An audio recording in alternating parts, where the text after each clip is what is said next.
નમસ્કાર મિત્રો, હું ગોપાલ ઇટાલિયા. આજે 16મી જુલાઈ 2025 નો દિવસ, ઐતિહાસિક દિવસ. આજે ગુજરાતની વિધાનસભાના સભ્ય તરીકે મારી શપથવિધિ હતી. ખૂબ મોટો ઉત્સવ હોય, ઐતિહાસિક દિવસ, ક્રાંતિનો દિવસ હોય એવા પ્રકારનો માહોલ હતો. આમ તો આ દિવસની ઉજવણી કરવી જોઈએ, પણ મારે તમને બધાને ખૂબ જ દુઃખ સાથે જણાવવું છે કે કેટલી બધી એક ઘટના, દુઃખની ઘટના બની છે. માત્ર એક ઘટના નહીં, અનેક એવી વસ્તુઓ બને છે. એ જોઈને મારા જેવા એક નાનકડા માણસનું દિલ દ્રવી ઉઠે છે. મને અંદરથી પીડા થાય છે, આઘાત લાગે છે અને એક વિવશતા, એક લાચારી અનુભવાય છે. આપણને એમ થાય છે કે આપણાથી કંઈ થઈ શકતું નથી. અને જ્યારે આપણા મનમાં એવું થાય કે મારાથી કંઈ નથી થતું, એ જે પીડા છે એ દુનિયાની સૌથી મોટી પીડા છે. પીડા શું છે દોસ્તો? કે સુરતની અંદર, કતારગામની અંદર 19 વર્ષની એક નિર્દોષ માસૂમ દીકરીએ પંખે લટકી જઈ અને આત્મહત્યા કરી લેવી પડી. એનું કારણ શું? નીલુ રબારી અને વિષ્ણુ રબારી નામના બે વ્યક્તિઓ છે. નીલુ છે એ છોકરો છે અને વિષ્ણુ રબારી એનો બાપ છે.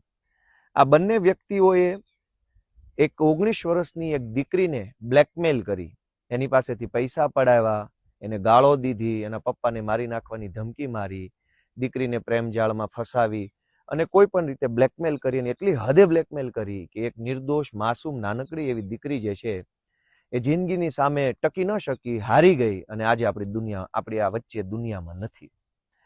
મિત્રો, આજે મારા શપથ થયા એ ઘટના મારા જીવનની કેવડી મોટી ઘટના છે. મારા જેવો એક સામાન્ય ગામડાનો નાનો એવો માણસ ધારાસભ્ય બની જાય આટલી વિશાળ સત્તાની સામે, એ કેવડી મોટી વાત કહેવાય. પણ એની ખુશી અનુભવવાના બદલે મને એટલું બધું દુઃખ લાગે છે, કેમ કે હું પોતે પણ એક દીકરીનો બાપ છું. મને ચિંતા થાય છે.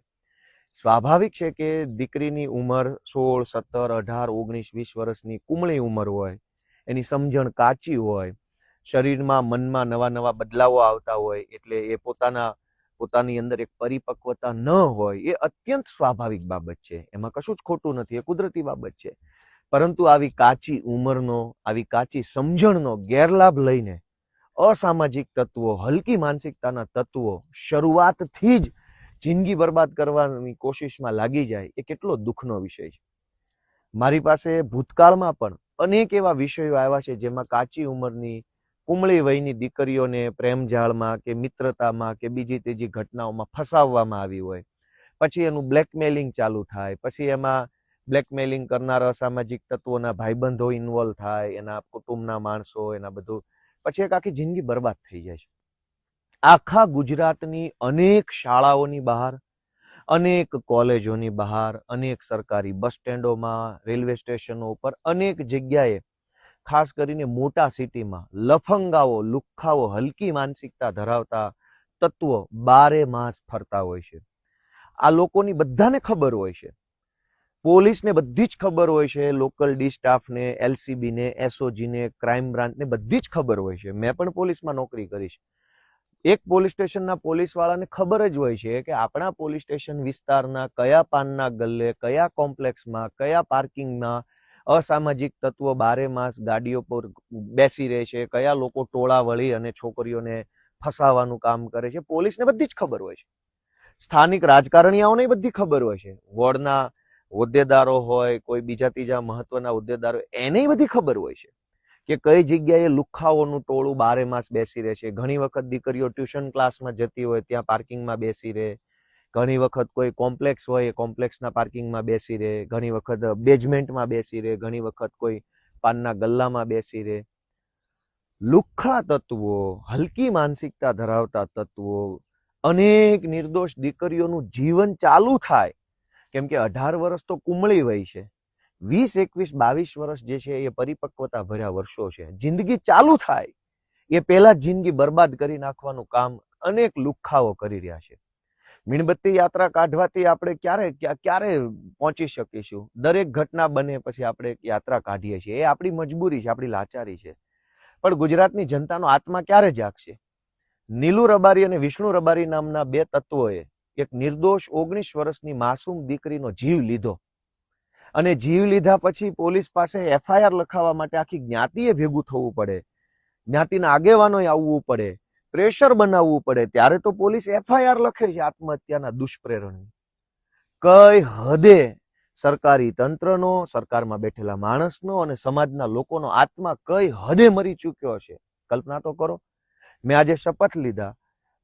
મારી ઈચ્છા એવી હતી કે હું જનતાને આત્મા જગાડવાની અપીલ કરીશ કે ભાઈઓ, તમારો આત્મા જગાડો. કેટલી ઘટનાઓ બની રહી છે. ભેસાણની સરકારી કોલેજના પ્રોફેસરે ભેસાણની સરકારી કોલેજમાં ભણતી દીકરીઓને વિકૃત મેસેજ મોકલ્યા. મહેસાણામાં હમણાં એક ઘટના આવી હતી, મેડિકલ કોલેજની દીકરીઓને, સરકારી મેડિકલ કોલેજના પ્રિન્સિપાલે દીકરીઓને એવું કીધું કે હું કહું એમ કરશો તો પરીક્ષામાં પાસ થશો, નહીં તો તમને નપાસ કરીશ. આ સિવાય સુરતની જ એક મોડલે હમણાં લુખા લફંગાના ત્રાસથી આત્મહત્યા કરી લીધી. અમદાવાદમાં ચાંદખેડામાં એક દીકરીએ હમણાં લુખાઓના ત્રાસથી આત્મહત્યા કરી લીધી. હજુ છેલ્લા 1 મહિનાની જ ઘટના જો આપણે ધ્યાને લઈએ, માત્ર 1 મહિનાની, તો પણ લગભગ 10 દીકરીઓએ યા તો આત્મહત્યા કરી લીધી છે યા તો આત્મહત્યાની કોશિશ કરી લીધી છે, માત્ર 1 મહિનામાં, લુખ્ખા લફંગાઓના ત્રાસથી. સરકાર શું કરે છે? આટલા બધા પોલીસ વાળા, આટલા બધા મંત્રી, આટલા બધા સચિવો, આટલા બધા ઉપસચિવો, નાયબ સચિવો, મદદનીશ સચિવો, મુખ્ય સચિવ, કલેક્ટર, પ્રાંત, PSI, જમાદાર, હજારો લોકોનું બનેલું તંત્ર ગુજરાતની એક દીકરીનો જીવ ન બચાવી શકે. તો હવે તો આપણે આંખ ઉઘડવી જોઈએ, હવે તો આપણો આત્મા જાગવો જોઈએ. ક્યારે આપણો આત્મા જાગશે? કતારગામની દીકરીની એક વાત નથી, મહેસાણાની દીકરીનો પણ વિષય છે, રાજકોટની દીકરીનો વિષય છે, સુરતની અંદર અડાજણ પાલ વિસ્તારમાં બનેલી ઘટનાનો પણ વિષય છે, પાટણની દીકરીનો પણ વિષય છે, દાહોદની અંદર જે શાળાના આચાર્ય એક માસૂમ દીકરીને પીખી નાખી એનો પણ વિષય છે, ભેસાણની દીકરીનો પણ વિષય છે. ક્યાંનો વિષય નથી? ચારો તરફ રાક્ષસી માનસિકતા ધરાવતા, વિકૃત માનસિકતા ધરાવતા અસામાજિક તત્વો આપણી ભોળી, નિર્દોષ, માસૂમ દીકરીઓની પાછળ પડ્યા છે. કોણ બચાવશે આપણી દીકરીઓને? માસૂમ વય હોય. હવે તકલીફ શું થાય છે કે આ અસામાજિક તત્વો રાજકોટ, સુરત, અમદાવાદ, વડોદરા જેવા મોટા શહેરોની અંદર ગેંગ બનાવીને દીકરીઓને ટાર્ગેટ કરતા અસામાજિક તત્વો જે છે એ 17, 18, 19 વર્ષની દીકરીઓને ફસાવે, એના ભોળપણનો લાભ ઉઠાવે, એની કાચી સમજણવાળી ઉંમરનો લાભ ઉઠાવે, પછી એને બ્લેકમેલ કરે. અને પછી શું થાય? ઓલા ગુંડા તત્વોને ખબર છે કે દીકરીની ઉંમર ખૂબ નાની છે, એટલે એના મા બાપ જે છે એ સમાજમાં બદનામી થવાના ડરે કે અમારી દીકરી વિશે ખરાબ છપા છે એવા ડરે એ કઈ કાર્યવાહી નથી કરતા, જાતું કરી દે છે. ટાર્ગેટ બેઝ આવું કામ હાલે છે, ટાર્ગેટ બેઝ. દોસ્તો, આપણી 18, 17, 19, 20 વર્ષની દીકરીઓની પાછળ લફંગાઓ ટ્યુશન ક્લાસમાં, કોલેજમાં, યુનિવર્સિટીઓમાં, કોમ્પ્લેક્સની અંદર, મલ્ટીપ્લેક્સમાં, બધી જ જગ્યાએ ફરી રહ્યા છે. અને આ બધા જ લફંગાઓને સ્થાનિક પોલીસ અને સ્થાનિક નેતાઓનું સંરક્ષણ છે. એટલે આપણે એવું કહીએ કે આ લોકોને કેમ કોઈની બીક નથી? બીક ક્યાંથી હોય?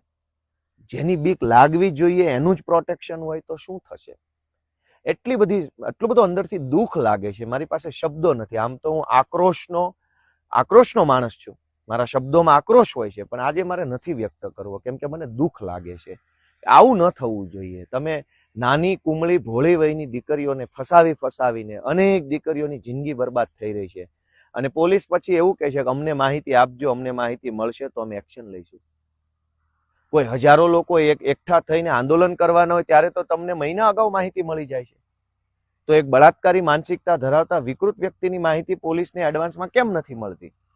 જનતા ધરણા કરવાની હોય તો પોલીસને ખબર પડી જાય છે, જનતા રેલી કાઢવાની હોય તો પોલીસને ખબર પડી જાય છે, જનતા સરકારની વિરુદ્ધમાં કોઈ આંદોલન કરવાની હોય તો પોલીસને ખબર પડી જાય છે. પણ કયા પાનના ગલ્લે, કયા બસ સ્ટેન્ડમાં, કયા ક્લાસીસની બહાર, કઈ સ્કૂલ, કઈ યુનિવર્સિટીની બહાર લુખ્ખા તત્વો 24 કલાક ટોળું વળીને બેસે છે અને ટાર્ગેટ બેઝડ રીતે 18, 19, 17 વર્ષની દીકરીઓને ફસાવે છે, એ કેમ કોઈ પોલીસને નથી ખબર પડતી? એટલે દોસ્તો, હું તમને સૌને વિનંતી કરું છું કે આપણે બધાએ જાગૃત બનવું પડશે. આપણે બધાએ આવા લુખ્ખા તત્વોની વિરુદ્ધ અવાજ ઉઠાવવો પડશે. આપણે બધાએ આપણો આત્મા જગાડવો પડશે. કેટલી દીકરીઓના બલિદાન દેશું? ક્યાંક બ્રિજ તૂટે ને આપણા પરિવારનો ભોગ લેવાઈ જાય, ક્યાંક અગ્નિકાંડ થાય આપણા પરિવારનો ભોગ લેવાઈ જાય, ક્યાંક હરણીકાંડમાં બોટ ઊંધી પડે આપણા પરિવારનો ભોગ લેવાઈ જાય, ક્યાંક વ્યાજ માફિયાના કારણે લોકો ગળા ટૂંપો ખાઈ લે, આપણા જ પરિવારના સભ્યનો ભોગ લેવાઈ જાય, ક્યાંક જમીન માફિયાના કારણે આપણા પરિવારના સભ્યનો ભોગ લેવાઈ જાય, ક્યાંક આવા લુખ્ખા તત્વો આપણી દીકરીઓને બ્લેકમેલ કરે, એની કુમળી વયનો ફાયદો ઉઠાવે અને એને મરવા મજબૂર કરે, આપણા પરિવારનો ભોગ લેવાઈ જાય. અને આટલી ઘટના બન્યા પછી પણ આપણો આત્મા કેમ નથી જાગતો? આપણા આત્મા કેમ નથી જાગતો? શું તકલીફ છે? આપણે કેમ આ બધું જોઈ લઈએ છીએ? કેમ આપણે આ બધું સહન કરી લઈએ છીએ? આપણને કેમ તકલીફ નથી થતી? અંદરથી આપણને દુઃખ કેમ નથી લાગતું કે આ બધું ખોટું થઈ રહ્યું છે? મિત્રો, ગુજરાતની જનતાનો આત્મા જાગે એવો ગોપાલ ઇટાલિયા બે હાથ જોડીને સૌને વિનંતી કરે છે કે તમારો આત્મા જગાડો. હજુ કેટલા બલિદાન દેવા પડશે આપણી દીકરીઓએ અને દીકરાઓએ? ક્યારે આંખ ખુલશે આપણી? કેટલા લોકો મરે પછી આપણો આત્મા જાગશે? દોસ્તો, વિચારો, પોતાના મનને ઢંઢોળો કે આ ખોટું થઈ રહ્યું છે, આ ન થવું જોઈએ. મિત્રો, હું બધાને વિનંતી કરું છું, તમારો આત્મા જગાડો અને કતાર ગામની દીકરી સાથે નીલ રબારી અને વિષ્ણુ રબારી નામના જે અસામાજિક તત્વોએ જે એને મરવા માટે મજબૂર કરી છે, એ દીકરીને ન્યાય મળે એ માટે આજે રાત્રે જે આયોજન કરવામાં આવ્યું છે, એ આયોજનની અંદર હું આજે હાજરી આપવાનો છું. પીડિત પરિવારની સાથે રહીને એને જે મદદની જરૂર હોય એ માટે હું ગુજરાતના એક નાગરિક તરીકે, એક માણસ તરીકે, દીકરીના બાપ તરીકે હું ત્યાં હાજરી આપવાનો છું. કેમ કે દીકરીના બાપને વેદના માત્ર એક દીકરીનો બાપ જાણી શકે. મને અપાર પીડા છે, ખૂબ દુઃખ છે. મેં કીધું એમ હું આક્રોશનો માણસ છું, પણ આજે હું નથી બોલી શકતો એટલા બધા આક્રોશ સાથે, કેમ કે મને દુઃખ લાગે છે કે આપણી દીકરીઓ સાથે આ નીલ રબારી જેવા, વિષ્ણુ રબારી જેવા લુખ્ખા તત્વો આપણી દીકરીઓને ફસાવે. કહેવા જેવી મારી પાસે ઘણી માહિતી છે, પણ કેમેરામાં હું કહેવા નથી માંગતો. એટલી હદે વિકૃતિ થાય છે અને આને કોણ રોકશે?